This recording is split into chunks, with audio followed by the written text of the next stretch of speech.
سأل أحد العلماء تلميذه: منذ متى صحبتني؟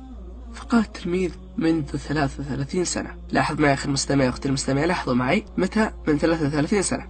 قال العالم: فما تعلمت مني في هذه المدة؟ ايش قال التلميذ؟ 8 مسائل.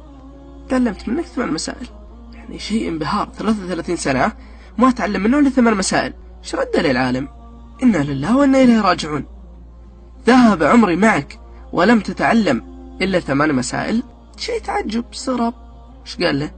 قال: لم أتعلم غيرها ولا أحب أن أكذب عليك. شوف الولد صادق، قال: ما أحب أكذب عليك. قال العالم: هات ما عندك لي أسمع. وش اللي عندك؟ وش ال8 مسائل اللي عرفتها مني؟ ركزوا معي. الأولى: إني نظرت إلى الخلق فرأيت كل واحد يتخذ صاحبا. اتفقنا على هذه؟ نظرت إلى الخلق فرأيت كل واحد يتخذ صاحبا، فإذا ذهب إلى قبره فارقه صاحبه، فصاحبت الحسنات، فإذا دخلت القبر دخلت معي. الله أكبر. طيب إيش الثانية؟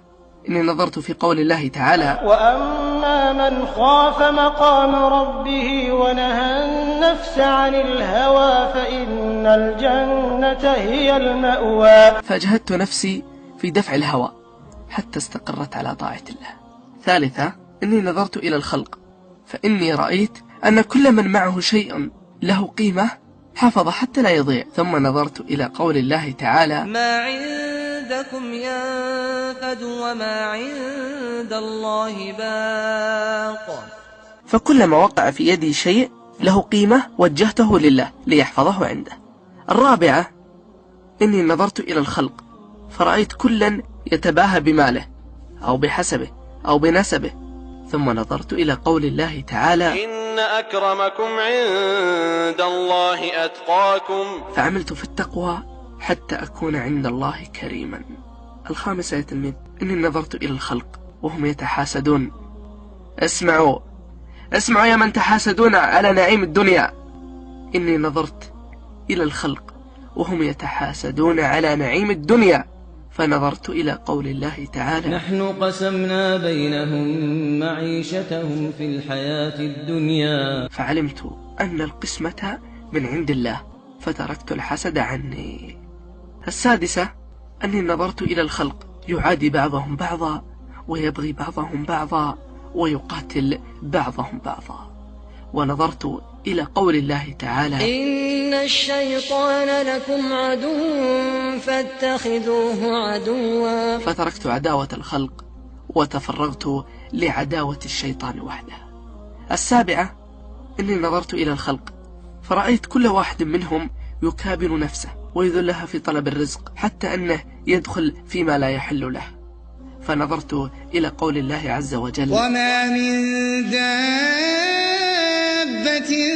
في الأرض إلا على الله رزقها. فعلمت أني واحد من هذه الدواب، فاشتغلت بمال الله علي وتركت مالي عنده. الثامنة والأخيرة: أني نظرت إلى الخلق فرأيت كل مخلوق منهم متوكلا على مخلوق مثله، هذا على ماله وهذا على ضيعته وهذا على مركزه.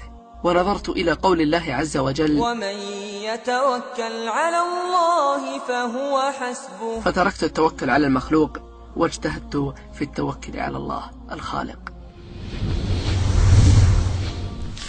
زحام عند باب الجنة وأصوات الداخلين اختلطت مع بعضها البعض. تأمل المشهد عندما يفتح الباب: وسيق الذين اتقوا ربهم إلى الجنة زمرا. أي جمال، أي روعة، أي سعادة، أي رضا يغمر قلوبهم.